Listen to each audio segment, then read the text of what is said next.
Good morning. So thanks for being here this week. It's good to see you guys. I know that sometimes when clouds are present, Southern Californians, we're not going anywhere. Who knows what will happen today? It could be a hurricane, tornado, earthquakes could come from the sky. We just don't know. So thank you for braving the clouds. I really appreciate it. It's good to see you today. We're in week 4 of Counterculture. And just a quick review of what we've looked at over the last several weeks. First of all, we talked about week 1 about how all of us live in a culture, and our culture shapes us, and we also in turn somewhat shape our culture.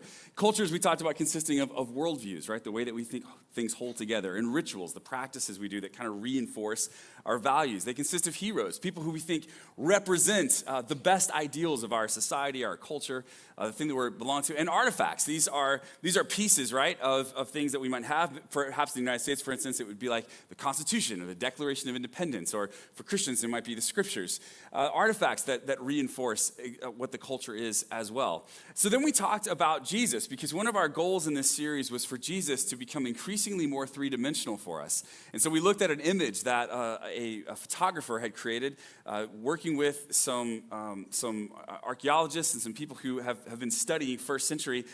He used artificial intelligence to try to create a picture of what Jesus might have looked like. Obviously, we really don't know, but he was trying to get, the features of a Middle Eastern Jewish man from the first century would look something like this. And so we talked about Jesus perhaps looking something like this, and that his Hebrew name would have been Yeshua Bar Yosef. And we talked about how what he did was he changed the worldview, the rituals, the heroes, and the artifacts of the people in the first century. So that was week 1. We talked a lot about that. Week 2, we talked about thinking Jesusly, and we just went through 5 of the major teachings of Jesus to talk about how radical these were in his day, and frankly, how radical they are now, and how if Christians would do these things, if we would go about living these things out and practicing these things, then it's very likely that many more people would give a hearing to the way of Jesus if they actually saw the way of Jesus.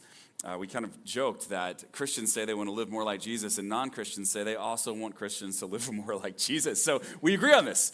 And then last week we talked about how to lose a culture war. We talked about the fact that Christians, for the most part, over the last 40, 50 years here in the United States, have largely been known for their culture war mentality as opposed to being known for trying to follow after Jesus. And we talked about how those two things are often at odds with one another. That if we're trying to emulate the way of Jesus by following after the way that he laid his life down for others, then constantly being at war with those who don't follow him to try and force them to look like they do, to align their behavior with a God that they don't believe in, does not mirror the image of God. So we said last week that Jesus didn't come to earth to recruit culture warriors. He came to recruit disciples who will imitate his sacrificial love. So that's what we've been talking about the last several weeks. There's a whole lot in every one of those messages, and if you are behind, I would encourage you to maybe check us out online at lynnhills.com or go to our YouTube channel and catch up, because what we've talked about thus far is really laying a base for what we're going to talk about today. Today, our hope is to continue to talk about culture, how it shapes us, how we shape it, how Jesus shaped it, and to continue to understand how it is that Jesus, like if we think of him as a three-dimensional being, like what it looks like to actually follow after his way. Our topic today is something that I think is a major barrier, has historically, in the life of the church, been a major barrier to the church following after the way of Jesus. And our message today is simply called How Nationalism Warps Faith. Now, I don't mean Christian nationalism specifically in the United States. I mean historically for all of Christianity, how nationalism has warped faith. Now, I want to start off by defining nationalism. Christian nationalism specifically. And I don't want to confuse it with patriotism. Patriotism is different. Many of you know, grew up in the state of Texas.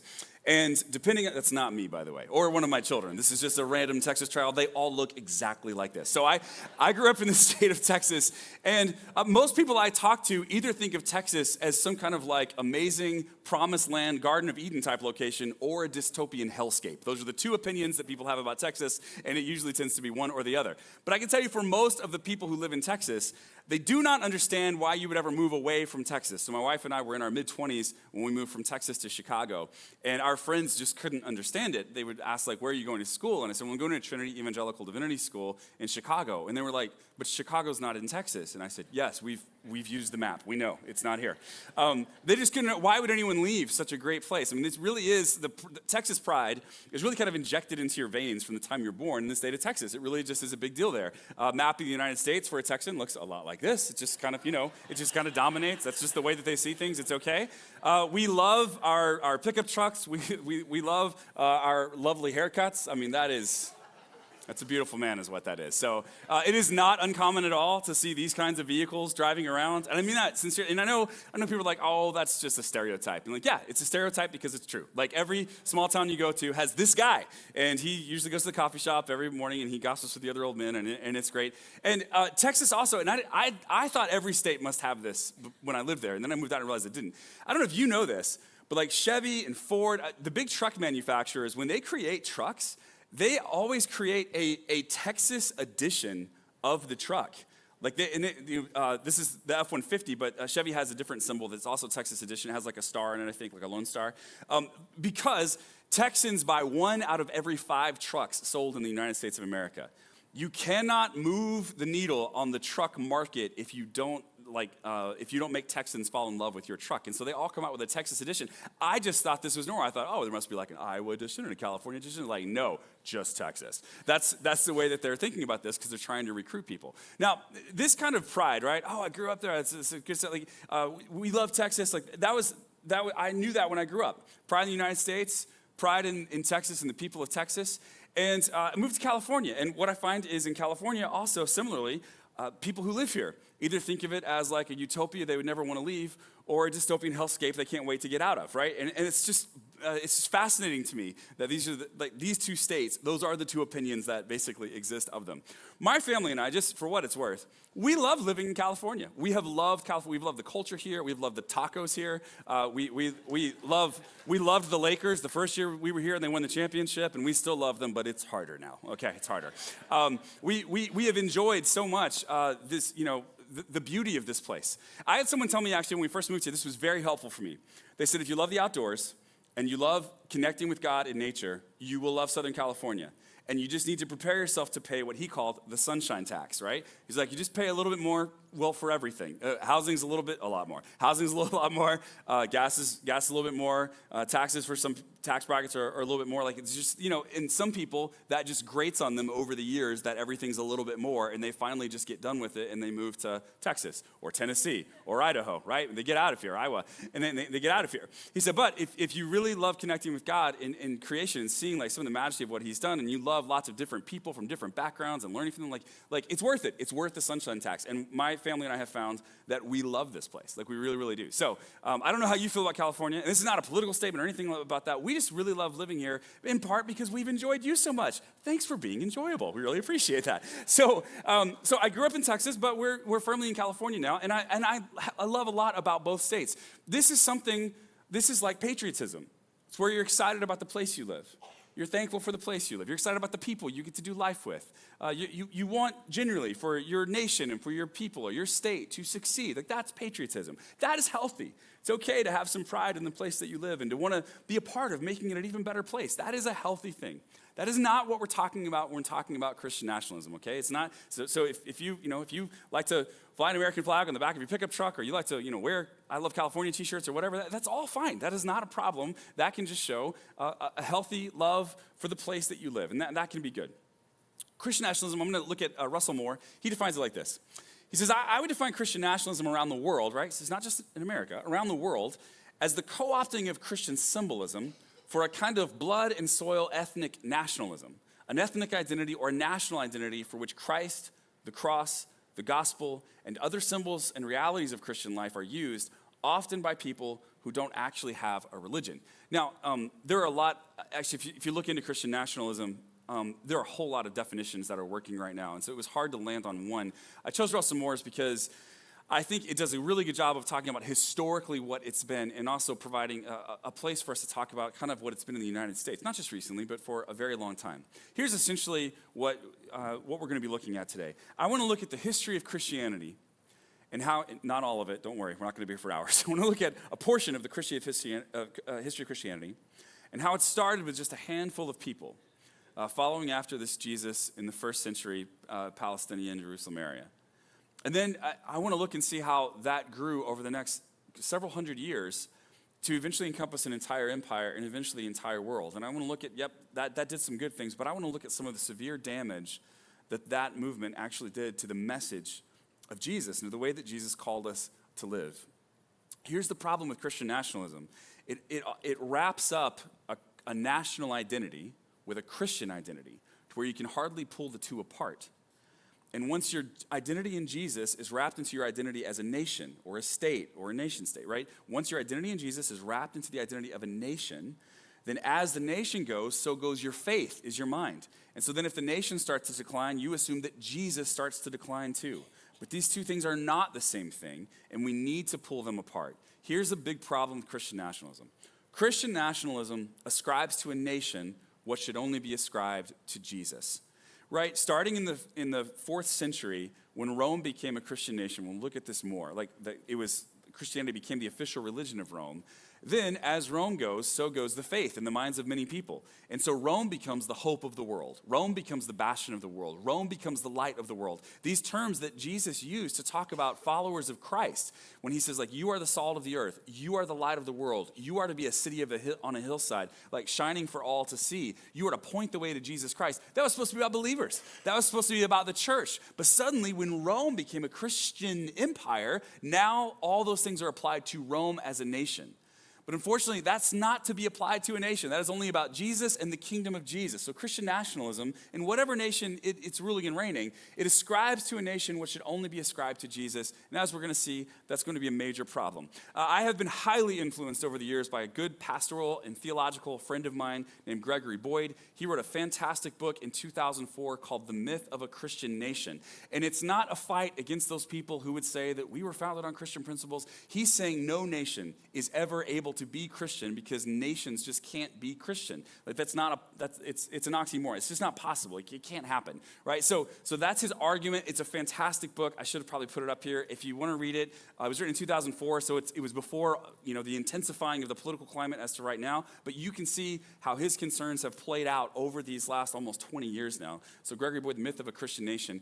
In that book, he talks about this in two ways that I think are helpful categories for us to think about it today. And so that's how we're going to approach this topic. I want to talk about two kingdoms that we see are very prevalent in the scripture over and over again. Two kingdoms. There's the kingdom of the cross, and there's the kingdom of the sword. The kingdom of the cross and the kingdom of the sword. The kingdom of the cross looks like Jesus coming up underneath other people in love, and in doing so, it changes their hearts. The kingdom of the sword looks like Rome coming over people with power and coercing their behavior through brute force and often violence, and in doing so does not change their hearts, but only changes their actions. These two kingdoms are very different from one another, and they're all throughout the New Testament, and I want to just talk about them each a little bit and see how it is that these play into our topic for the day. So we're going to start by talking about the kingdom of the sword. I want us to look at a passage in Romans chapter 13 and verse 1, because I don't want you to think that my message means that I'm an anarchist, okay? So we're going to start in Romans 13, and we just read this. Let everyone be subject to the governing authorities. There's no authority except that which God has established. The authorities that exist have been established by God.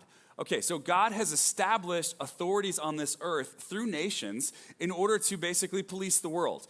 If a lot of people on this planet aren't going to choose to live in a Christ-like way, a God-fearing way to follow after God, and therefore sometimes order will fall apart and people will be hurt and damaged because of that, then God has established authorities to use power over others so that some semblance of order might be established, okay? So when it says that God establishes these authorities, I don't think it means down to the individual nitty-gritty. Like, for instance, I don't think it means that God was like, Hitler, you'll be a great leader. I'll put you in charge here, right? This is not what we're saying. What we're saying is the idea that there would be governing authorities and the idea that those authorities would be needed in order to keep peace in the world. God established that. That was God's idea.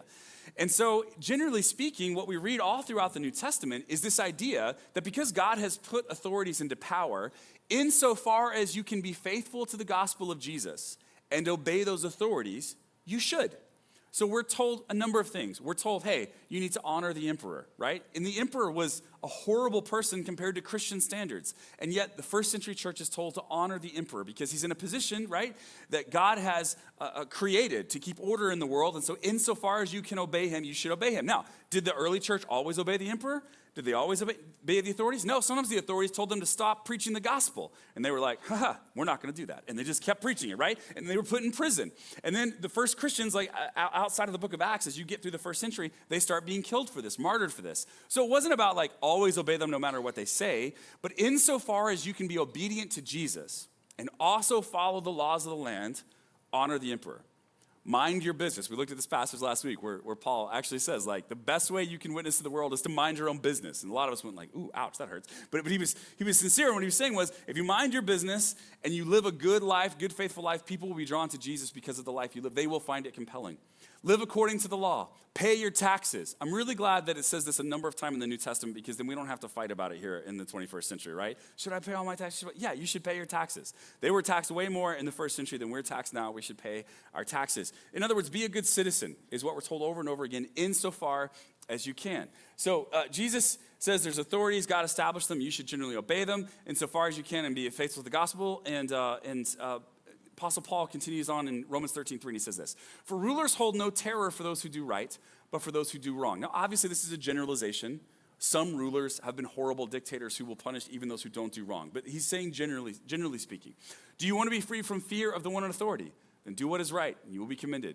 For the one in authority is God's servant for your good. In other words, even if they're not a follower of Jesus, even if they're not a Christian, the general order that God has tried to place in the world through these coercive power over kingdoms is generally good. It generally makes most lives safer. Anytime, I've got friends who have worked with like International Justice Mission and other organizations, and they will tell you when they go in and rescue some girls from sex trafficking, for instance, in some of these third world countries, that if they don't do something to help policing be more effective in those areas, many of those girls will be right back in it within a short time.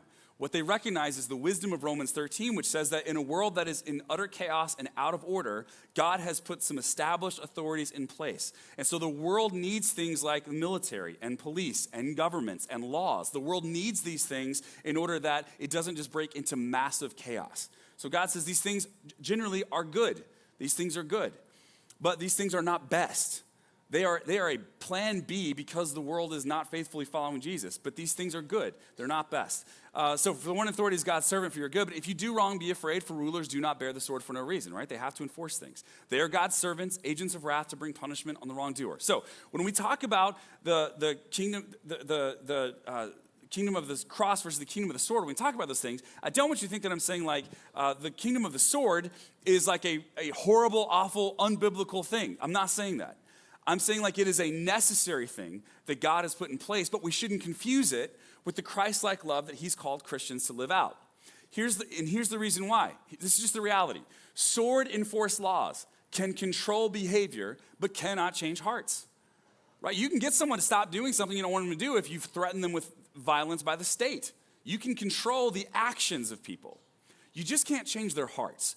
They may stop doing it because they're afraid of you, but they won't stop doing it because they've had a change of heart. So the sword just doesn't have the power to change the heart. It can't do it. So it has massive limitations.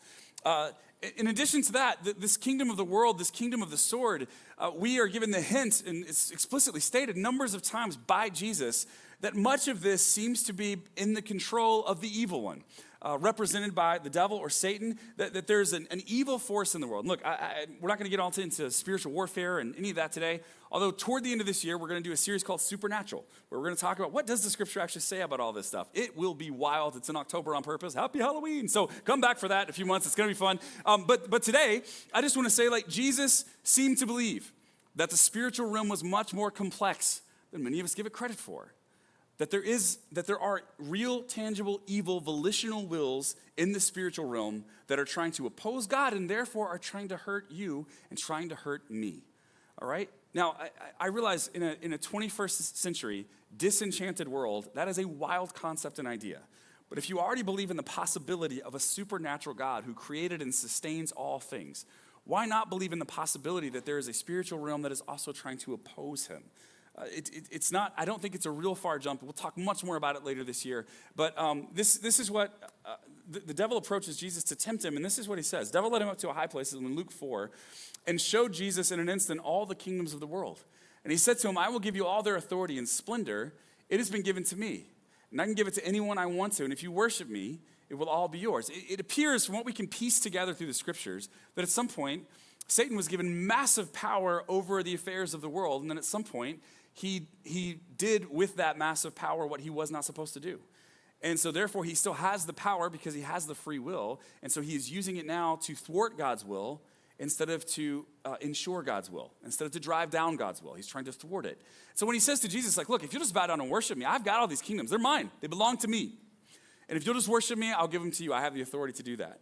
Jesus does not contradict him. Does not say, you don't have that authority. Jesus refuses to bow down, but he doesn't contradict him. And then later on, a number of times, actually 3 times, Jesus refers to the devil like this. John 12:31. Now is the time for judgment on this world. Now the prince of this world will be driven out. He calls the devil the prince of this world. In other words, it was a political term, the archon of this world, that this is someone who has actual authority and geopolitical power over this world. That's what he thought of Satan. In John 16:11, again in chapter 14 as well, I just didn't put them all up. John 16:11, the prince of this world now stands condemned. One of the major things that Jesus says he is coming to do when he comes to this earth and he lives his life and he dies and he raises from the dead is to defeat the works of the devil. It's to defeat the works of the strong man. What we see over and over and over is that demonic power that would resist God in the spiritual realm, has an outsized influence in this world. And therefore, when we think of kingdoms of this world, kingdoms of the sword, we need to just have a healthy skepticism. Christians should have a healthy skepticism of all power over kingdoms. Because if Satan is somehow infiltrating, somehow has control, I'm not saying full control. I'm not trying to be crazy here and say, oh, there's a demon behind every policy or behind every rock. I'm not saying that. I'm just saying if there is a spiritual force at work trying to thwart God's will through the kingdoms of this world, then Christians ought to have a healthy skepticism about getting too wrapped up in the kingdoms of this world, about aligning ourselves too closely with the kingdoms of this world, whether it's a nation or a political party or a combination, a united nations of political parties, of countries and political parties. We just ought to have skepticism. It doesn't mean we shouldn't help. It doesn't mean we should disengage. I'm not making the argument that we should all be Amish and just check out of society. I would miss my iPhone too much. We're not doing that, okay? So that's not the reason. I don't think that's a biblical way that we have to do things. I'm just saying we need to approach these things with skepticism. And therefore, anytime there is a national leader, and this is not specific to America, whether they're American or Canadian or Japanese or from the UK, anytime there's a national leader that is trying to take the country in a way that's back to God or align with Jesus, we just need to have a really healthy skepticism as to whether that's actually a desire of their heart, because I don't think that's actually really possible for a whole nation to do that. So are they just naive and that's a desire of their heart, but they mean it sincerely? Or, and lots of people have tried to do this with Christians, are they just manipulating us? Are they saying what they know sounds good to a lot of Christians in order to garner their votes or their applause or their approval? These are the kinds of questions we need to ask. We just need to have a healthy skepticism of all power over kingdoms. So that's the kingdom of the sword. Now I want to talk for a minute about the kingdom of the cross, because over and against this particular kingdom, Jesus has a lot to say. So in John chapter 18, verse 33 and following, Pilate is having a conversation with Jesus. Jesus has been arrested, and he's being tried at this point, and the Jews have decided they want him crucified because he's a heretic. He is saying all these things that challenge their understanding of the way that God works, and they believe that he's become a danger. They're trying to convince Rome that he's a danger to Rome as well. So this fascinating conversation, I think it's one of the most fascinating conversations recorded in all the New Testament. And Pilate, he's a governor of Rome. He went back into his headquarters, and he called for Jesus to be brought to him. Are you the king of the Jews, he asked. Jesus replied, is this your own question, or did others tell you about me? Jesus never gives a straight answer, hardly ever. He asks questions all the time. I got a feeling if you hung out with him all the time and you were constantly questioning, because you're you know this guy is wise, you're asking questions, and he always asks you a question back at some point, you'd just be like, just tell me the answer. I just want to know the answer. But that's not the way he helps people think. He's brilliant. I don't often hear, we're going to talk about this more next week. I think Jesus was a genius, and I don't often hear people talk like Jesus talked about as a genius, but the way that he has changed the world through the things that he taught, the questions he asked, it's mind-boggling. We'll talk about it more next week. Is that your own question, or did others tell you about me? Am I a Jew? Pilate retorted. That would have been, by the way, probably spit out just like I did it. Like there was a lot of animosity between the Romans and the Jews. Am I a Jew? Your own people and their leading priests brought you to me for trial. Why? What have you done? What have you done, right? Jesus answered, my kingdom is not an earthly kingdom. If it were, my followers would fight to keep me from being handed over to the Jewish leaders, but my kingdom is not of this world.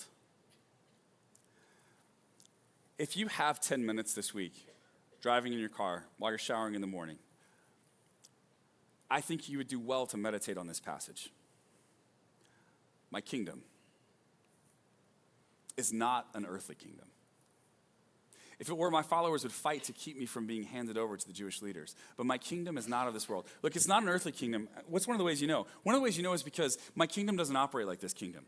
If my kingdom were a normal kingdom, what would happen is my followers would be fighting for us to crush you. I could call on 12 legions of angels, Jesus tells Peter when he's being arrested in the Garden of Gethsemane, and they would come to my side and defend me, take up arms. They could wipe out this entire Roman army. That wouldn't be a problem. But see, that's what we would do if this was an earthly kingdom. But this is not an earthly kingdom. My kingdom works in a different way. It does not use the sword to change actions through power, coercion, and violence. That's just not the way my kingdom works.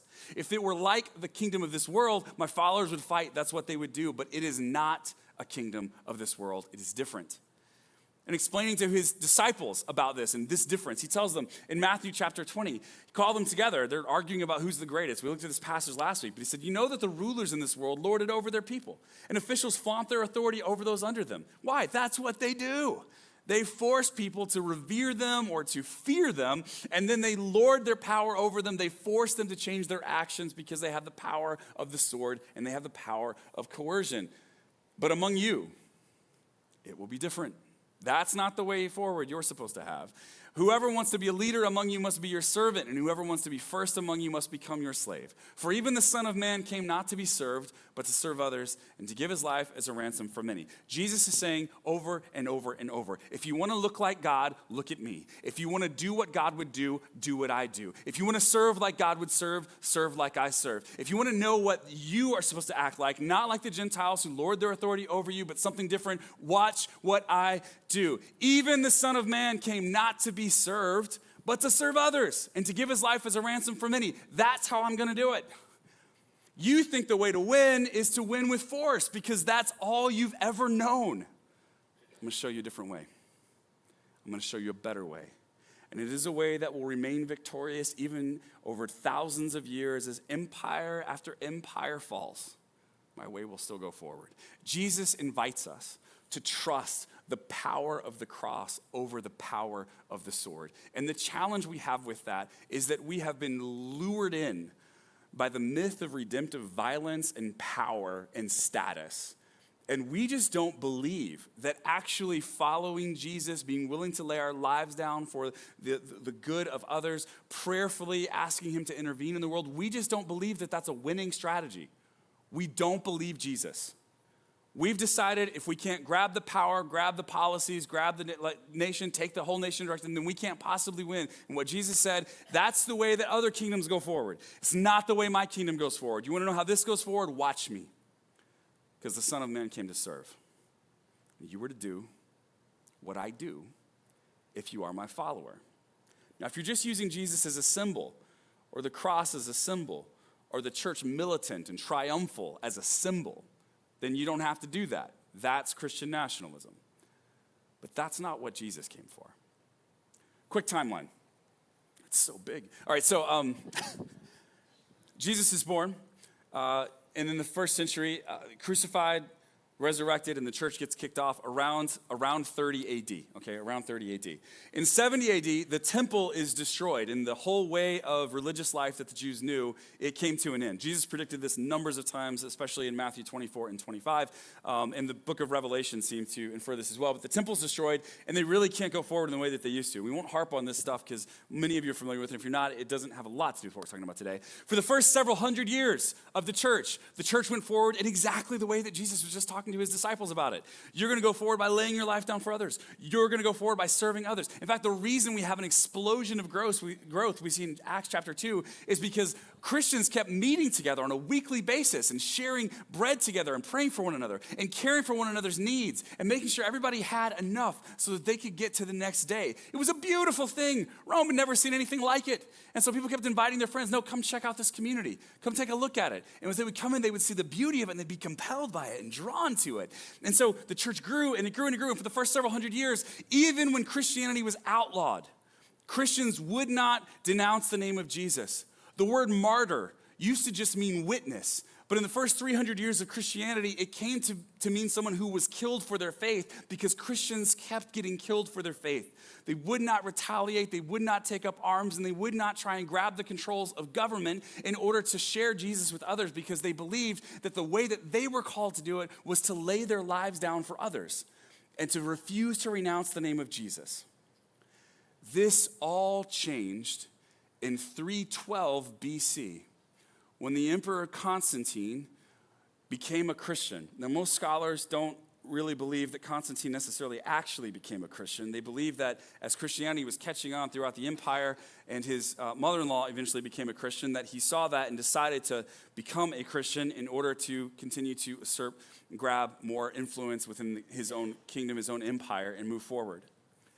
In 313 AD, they passed the Edict of Milan. And for the very first time in the Roman Empire, it was officially not a crime to be a Christian. Christianity began to spread like wildfire even more. In 380, they passed the Edict of Thessalonica in the Roman Empire, making Christianity the official religion of the Roman Empire. It went from being illegal to be a Christian to legal to being a Christian to illegal to not be a Christian in the span of 70 years. And it's at this point in Christian history that there is a massive shift in the way that Christians behave. Before this point in Christian history, Christians did not trust in the power of the kingdom of the sword because they did not have access to the sword. But now for the very first time, they had the power. They had the emperor on their side. They had the sword. Christianity is made the official religion in 380 AD. And 5 years later, for the very first time that we know of in Christian history, the very first Christian was put to death for being a heretic. In the name of the one who said, "Put down your sword," to Peter in the Garden of Gethsemane when he cut the ear off of the Roman centurion, he said, "Put down your sword. Everyone who picks up the sword dies by the sword." In the name of the one who said, "Put down the sword," the church picked up the sword and they swung it and they started swinging it hard. What this started is over the next hundreds of years, it started hundreds and hundreds of years of Christians basically terrorizing the world in order to get more and more people try and actually say that they are Christian. And it started a war with other religious traditions and with Muslims. And it started, 100,000 women in the Middle Ages were named as witches and killed throughout Europe, at least 100,000. Some estimates have it up to several million. This just started a whole new trajectory for Christianity, and it was brand new. With the exception of the Anabaptists in the 16th and 17th centuries, those who actually believed that Jesus meant what he said when he said you should be willing to lay your lives down for others and not have to grab a hold of power. Every other really Christian denomination has swung the sword and swung it really hard at some point in their history over the last 2,000 years. Because I know for some of us, we're like, well, yeah, it's the Catholics. The Catholics are the problem, probably. That's it, right, Josh? Like, it's just the Catholics? Like, no, it's everybody. Yes, the Catholics have abused power over the course of time and have killed people for being heretics or for not being Christians over the course of their history. That is true. Protestants have too. The Calvinists, the Lutherans, they all killed people for being heretics or influenced or inflicted violence on people for being heretics. None of this is a beautiful history. All throughout Christian history, there have been pockets of Christians who have tried to move forward in the beautiful and gracious way of Jesus. That has always existed. That thread has always been there. But far too often, Christianity has been usurped by nationalism, by Christian nationalism in whatever nation you happen to be in, and made to be something brutal and ugly and the opposite of what Jesus taught his followers over and over and over again. There was a papal bull released by the Pope in 1493, and it said this: "The king has every right to send his men to the Indies to demand their territory from these idolaters because he had received it from the Pope. If the Indians refuse, he may quite legally fight them, kill them, and enslave them, just as Joshua enslaved the inhabitants of the country of Canaan." Christians began to see themselves as imperialists in the name of Jesus who would sail all over the world and grab new territory away from those pagan, non-Christian people who should never have it in the first place because they don't know the one true God. Almost every nation in the history of the world has believed that the gods or a god was on their side. Christianity, for many hundreds of years, just became one more version of that. And it ought to break our hearts. It ought to break our hearts that we continue to fall for it for hundreds and hundreds of years. Nation after nation getting wrapped up in this, and all along the name and the mission that Jesus actually called his church to being sullied along the way. Lee C. Camp, who's written several incredible books on this topic, says this: having accepted the falsehood that we must run the world, we seek to get hold of the mantle of power. Consequently, discipleship gets transformed. Following Jesus, rather than denoting a walking in the way of the humble, suffering servant, denotes being spiritual as we seek to wield power over our fellows. Christians become convinced that they are pursuing the purposes of God by pursuing the purposes of the empire. Why? Because Christian nationalism ascribes to a nation what should only be ascribed to Jesus. When you start to blend those things together, when you start to merge those things together, it never looks like Christianity anymore. In every nation that was run by Christians at some point, I can't think of an exception. If you know of one, feel free to email me. In every nation that was run by Christians and run hard by Christians for a long period of time, that nation now has very few Christians left. Like when they tried to fuse these things together, the cross and the sword together, the result was it was a Christianity that didn't look like Jesus, and therefore an idolatrous version of Christianity. We are not immune to this here.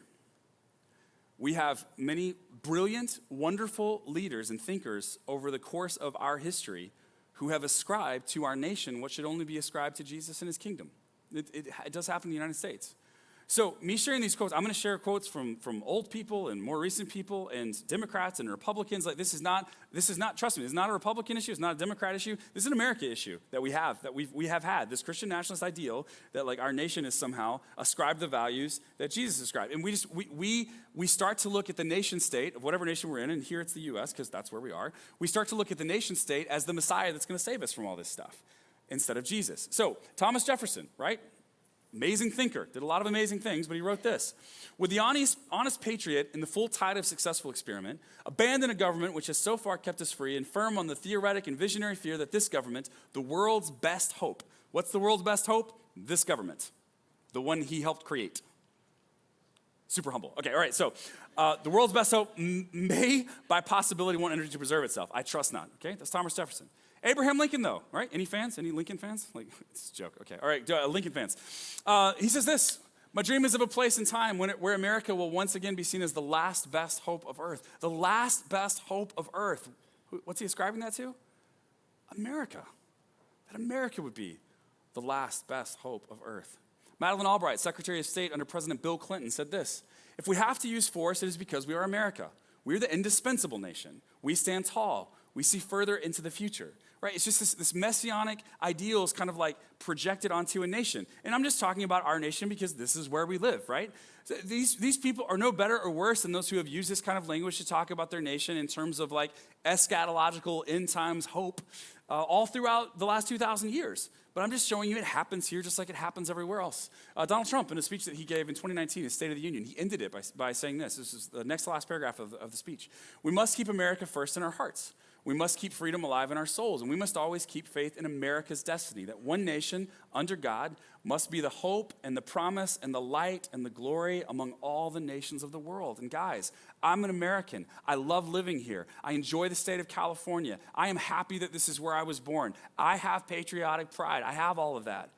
America cannot be the promise and the hope and the light and the glory among all the nations of the world. Christian nationalism ascribes to a nation what should only be ascribed to Jesus. And it's not a Republican problem, and it's not a Democratic problem. It's a thinking problem for anyone who ascribes to a nation what should only be ascribed to Jesus. And as followers of Jesus, we ought to have a healthy skepticism when we see this happen, and we ought to be willing to push back. We ought to say, actually, I don't think that's the way that we should think about this, because the hope and the glory and the beauty and the possibility for renewal of the world is not found in America. It is found in Jesus. That's what we ought to be proclaiming. So what do we do with this Kingdom of the cross and kingdom of the sword. And look, I'm just going to give you a heads up and go a little bit long today. I'm probably going to take another 7 minutes or so. I'm sorry, I had a lot to say. This message is really going to be 17 hours, so you're getting the short version.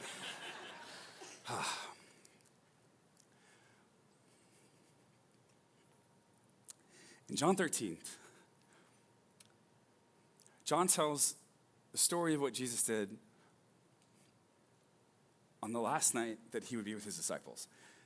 And I'm sorry, I'm probably getting a little emotional talking through this because I see Jesus in 3D sometimes. And every time I do, it just floors me. So this passage will be familiar for many of you, but if you're newer to church, you're newer to faith, you're not sure about it, just a little bit of background for you. In the first century, people wore sandals, flip-flops. You couldn't go get your Air Jordans or anything like that. That was not available. So people wore sandals, and they walked on these dusty roads. They didn't have pavement at that point either. And so people walked from town to town, from place to place, and their feet would just get caked with dirt, just really, really dirty. And when you would come to someone's home, then the first thing that they were supposed to do was offer you a basin of water to wash your feet with, because it was a way of showing hospitality and gratitude and being a gracious host.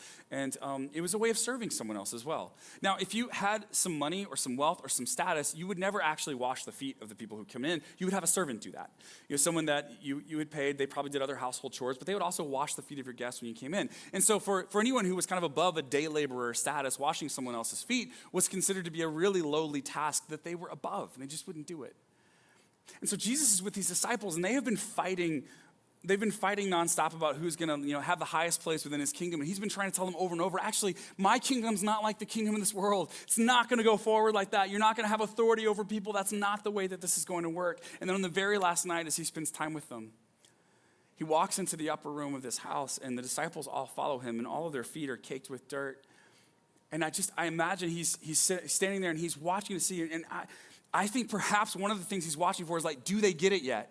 There's a basin of water here. Is any one of these guys who I've been walking with for years now and trying to teach them servant leadership, are any of them going to offer to stoop down on the level and wash the feet of the others? And one by one, they come in the room. And one by one, no one takes up the towel. No one takes up the basin. So one more time, he's going to show them what it looks like. Matthew 20. So Jesus got up from the table. He took off his robe. He wrapped a towel around his waist, and he poured water into a basin. Then he began to wash the disciples' feet, drying them with the towel he had around him. Look, this would have made them uncomfortable, because they understand who Jesus is. Like, you are way too high in status. You are the highest that there is in status to be washing feet here. I'm super uncomfortable. When you go to dinner with somebody and like the check comes and you're like, I'll pay. No, I'll pay. And you do that fight back and forth, in part because you're uncomfortable that someone else would do something for you. That's part of it, right? We're Americans. We pull ourselves up our own bootstraps. I can buy my own French fries, right? Like that's in part what's happening there. Well, this is that times 1,000. Like, this is the most important person in all the world to them. They believe that he is the Messiah, that he's going to be the salvation of the entire world somehow. They don't fully understand how that's going to work out, but that's who they believe he is. And this is the guy who's going to get down and wash their feet. And so it makes them uncomfortable. And Peter, again, I love Peter. He's so funny here. Lord, are you going to wash my feet? And Jesus replied, you don't understand now what I'm doing, but someday you will. And he's like, yeah, Peter, I'm going to wash your feet. You don't even get it right now. But Peter, there's going to come a time when you reflect on this years from now, and you're going to realize that this moment, in this simple act, will change the course of human history. Yeah, I'm going to wash your feet, Peter. Peter's super uncomfortable with that. So, no, Peter protested. You will never, ever wash my feet. And Jesus replied, look, unless I wash you, you won't belong to me. So Simon goes from never, ever wash my feet to, well, then wash my hands and my head as well, Lord, not just my feet. This is such an awkward conversation. Peter's like, never will you wash me. And he was like, if I don't wash your feet, like, you can't be a part of me. Well, then wash every part of me, Jesus. And Jesus is like, Peter, that's weird. Okay, no, I'm not going to wash every part of you. Settle down. Jesus replied, a person who is bathed all over doesn't need to wash except for the feet to be entirely clean.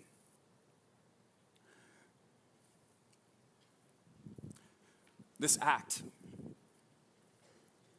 I was a pastor for several years in the Brethren in Christ Church. It's a group of people I have a great deal of affection for and fondness for. They were known in some circles as Sermon on the Mount Christians because they really tried to practice what Jesus taught them. And so one thing that we would do on a regular basis in some of the Brethren in Christ churches was they would have a foot washing service. And I talked to people who were older who remembered going to those when they were kids. Most Brethren in Christ churches had stopped doing that regularly by the time I was a part of the denomination. And the adults would tell you, like, yeah, every time we had foot washing Sunday, our parents made us get our feet, extra clean before we went to church because nobody wanted to be embarrassed by what they found. And I just always thought that was funny. But, that kind of fell out of fashion after a while. And I told my son Jack this morning that I was going to be washing his mom, my wife Emily's feet this morning in the service. And my son Jack just said, "Dad, that's weird." And I said, "You're right. It is weird. We don't do that today." It was weird in the first century. But what I wanted to show you is what this looks like. Because to do this, you have to take a posture of allowing the other person to literally be over you, above you. You are literally going lower than them. And Jesus took the feet of each of his disciples, and they were caked, unlike my wife's perfect, flawless foot. They were caked with dirt, and they were man feet, okay? They were smelly man feet. And he took the cloth and he washed it. And I can just imagine as he washed their feet, perhaps looking up at them. And what's going through his head? Like, he knows he's about to go to the cross. He knows this is about to be it. Thinking of all the times that they had spent together, all the things he had taught them, and the hope, right? That it's been enough. That what I placed in you will not stop with my death, but with my resurrection, you will feel empowered to keep going. And he washes their feet. And he takes the towel. By the way, he stripped off his outer garment for this. I decided not to do that for you today. You're welcome. But he's kneeling down before them. He's doing this. And this is just an absolute act of service. It is so weird to us today. I know it is. And yet to do this for someone that you care for and that you have shared memories with and that you want the best for. And to realize that Jesus wanted the best for every person, regardless of what they'd done. That's amazing. And it gets to me every time. Because the king of this world stooped low to show us what his kingdom would look like. And it did not look like the kingdom of the sword, but the kingdom of servant leadership.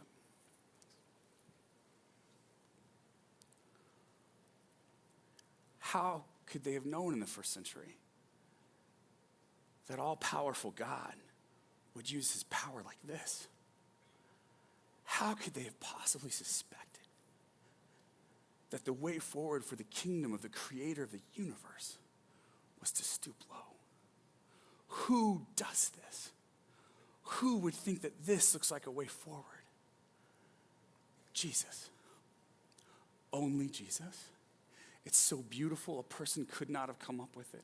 It's so countercultural that in all cultures and all empires and all times, there is a strong pull away from this servant direction and toward the use of coercion and violence and the sword in order to ensure we get our way toward the draw of power.